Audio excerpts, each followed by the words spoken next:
Guys, happy Friday. Welcome to You've Got Questions, I've Got Answers. The question we've got this week is, how much do I truly lose renting? It can't be that different from owning, especially not having to pay for the roof or the AC. Guys, I've crunched the math, and I'm about to tell you how much one person lost in one day choosing to rent instead of buy. Stay tuned. You better get fired up. All right, guys, good to see you. I do not pride myself in being pretty or having pretty graphics here for you, but I do pride myself in having good value, right? Good education for you guys. So you're making good decisions based on actual information instead of rumors and feelings and emotions. That's what we're focused on here. So one person had said, how much does it really cost me to rent versus buying a home? It can't be that different, especially once you add in a lot of the expenses, right? And I think she had mentioned a roof and an AC as being some of the bigger expenses, which they are. They are. So what I did was I crunched some math, and I'm going to share this with you. Again, it's not pretty, but it is hopefully very helpful. Where is it? It is which one is it? I think it's this one. Let's share that. Okay, so here we go. This is what we did, right? I want you to see at the top. We're looking at a $325,000 home purchase. Now, I'm making some assumptions here, right? I'm assuming we've got a 6.75% mortgage rate, which that's roughly where they're at. It might be a little bit higher, a little bit lower, depending upon your credit and what day you call and everything else. But we're looking at 10 years. Okay, so 10 years of payments, that's going to be $122,050 out of pocket. All right, so if you're deciding to own versus rent for a 10-year period, and I'm assuming that you're doing 3.5% down, which is an FHA loan. I'm assuming that your taxes are going to be about $6,000 annually if it's a 325 home, and it's going to increase 3% annually. The reason I say that is there's a Save Your Homes tax credit, which is a cap if you're homestead. So if it's your primary residence, you actually have a cap on how much your taxable portion goes up every year, and that cap is 3%. So very confident with that. Your taxes, including a 3% annual increase, which, my gosh, if inflation comes down, it actually will be less than that. It might actually go down, right? But assuming it goes up every single year and it goes up the maximum it can, you're at $31,852 paid out in insurance, all right? The next line is $2,400. That's what I'm assuming you're going to pay him for insurance.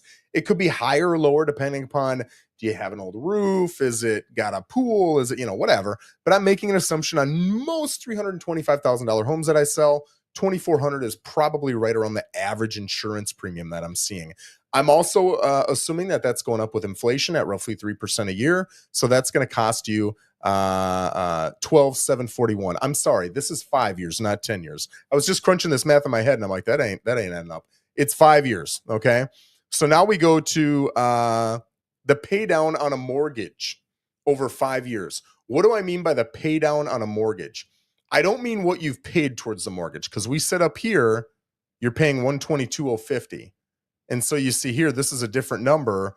What do I mean by pay down? What I mean is the portion that goes towards principal, right? So your mortgage was $325 minus the 3.5% you put down. So 96.5% of that $325.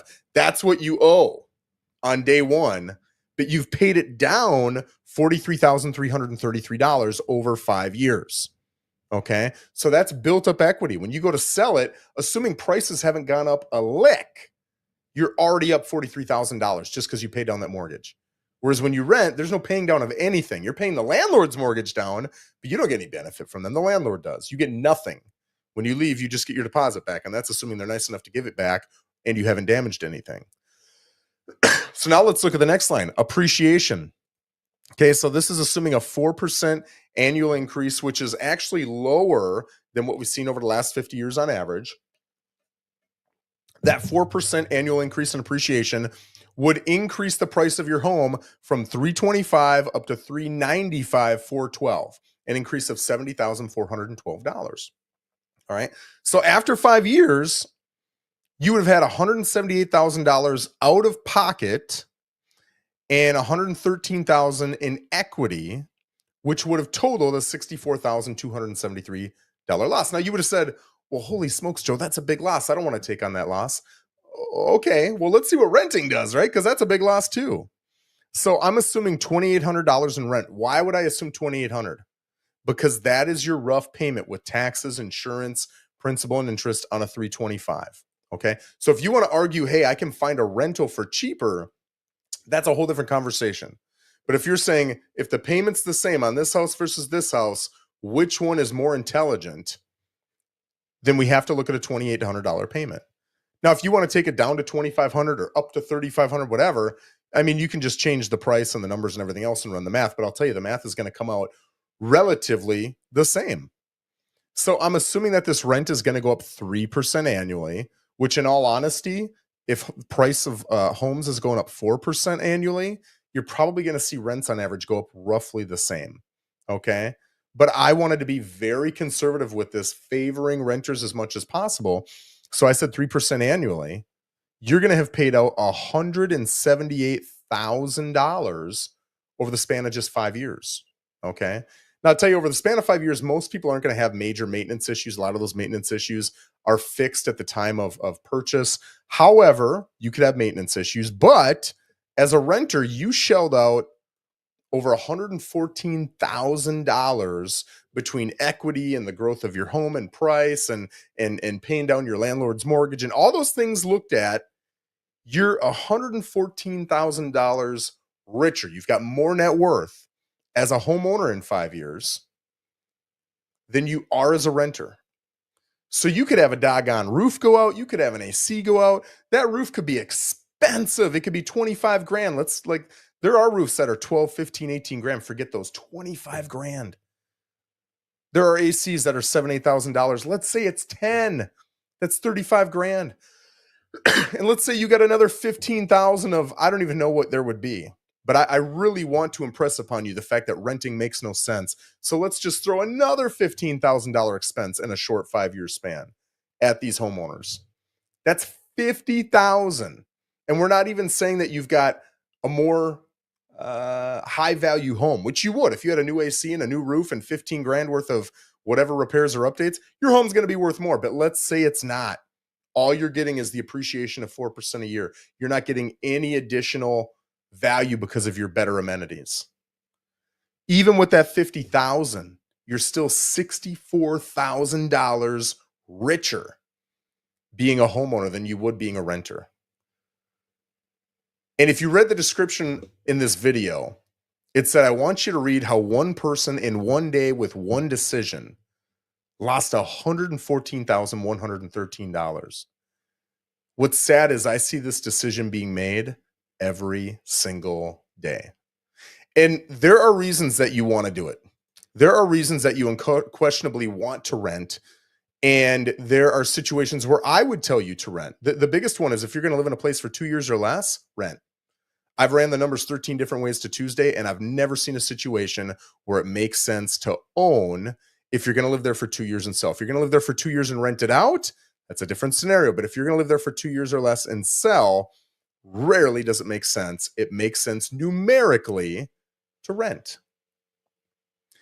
So if you're going to be in a place for 5-ish years, which is how long most people are going to be there, it makes zero sense to rent. And listen, if you're like, hey, I'm going to wait for prices to come down, I'm going to wait for mortgage rates to come down. Number one, if mortgage rates come down, prices generally are going to go up because people don't care what they pay for a home. They care what their monthly payment is. So if rates come down, that just means I can afford more house. And because I can afford more, I'm going to pay more. Sellers know that, so they're going to raise their prices. It's going to happen. But if you get in that habit of always saying next year, next year, next year, I'll tell you, go look at the last, what was it? 83 years? In the last 83 years, I'm making this up, but I'm pretty sure this is the stat I saw. In the last 83 years, there were seven out of 83, so less than 10%, where prices actually came down on homes. And I think it was only 4 of those where it came down at least 4%. The other ones were like 1%, 2%, 3% drops. So even if you'd bought in those years where there was a little drop, you still would have lost money because of the appreciation and the pay down on your mortgage, right? So you've got a roughly 4 out of 83, a little more than 5% chance of being right and saying, hey, it's going to make sense to wait. And that's just not a bet that I would tell my kids to take. And it's not a bet that I would tell you guys to take. You need to own. If you can own, own. And if you're saying, hey, cash is scary, I don't know where to get the cash. You've got two things of cash that you need, right? Down payment and closing costs. If you're a veteran, you don't need a down payment. If you're not a veteran, you can get into an FHA loan. It's 3.5% down. A conventional loan, if you're a first-time home buyer, is 3% down. So 3 to 3.5% on a $350,000 property, that's what, 10 to 12 or 13,000? And you can get that gifted from a family member, right? There's rules with that. We'd have to talk about that, but you can get that gifted, whether it's all of it or a portion of it or whatever. And then when you look at closing costs, and it's not a perfect science, but they're between 3.5% and 4% typically at that price point, right? 350-ish. They're right around 3.5% to 4%. So let's say 4%, which is high, right? I don't think it's going to be quite that high in most cases, but let's just say 4% on 350 is $14,000. You can negotiate to have the seller pay that for you. Will every seller pay it? No. Is every agent experienced enough to know how to write that up and to get the seller to say yes? No. But if you get a good, strong agent, you negotiate, you're not picky, right? You're not going to buy 10 out of 10 homes, but if you'll buy 3 out of 10 homes, you can find a home that helps you financially. And in 5 years, you will be up $114,000 net worth-wise than you would have had you rented. And now you can sell and you can go get that beautiful home that you wanted. You can live in ugly for 5 years, not renting, which that rental's probably ugly too. And now you can go buy something that you actually wanted as your second homestead property just 5 years away. And it is beautiful. It's what you want, and you can actually afford it because you made an intelligent, inconvenient decision today to buy. So I put these videos up because I love you guys. And I see so many people making these mistakes of renting and renting and renting and renting because that's all they've ever known. That's all their parents have ever done. That's all their friend group has ever done. And they need somebody to show them the numbers so that they finally wake up and say, hey, I need to be the guy or the gal who makes a different path for my family. We're going down a different route.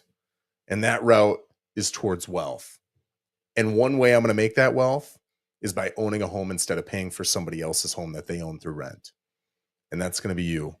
And if I get one person who does that from this video, it'll make this whole thing worth it. If you've got future questions that you'd like me to bring up and you've got questions I've got answers, feel free to put them in the comments below or DM me on Facebook. And I'm happy to do them every single Friday here at 11 o'clock. Guys, thanks for joining me, and we'll see you next Friday. Take care.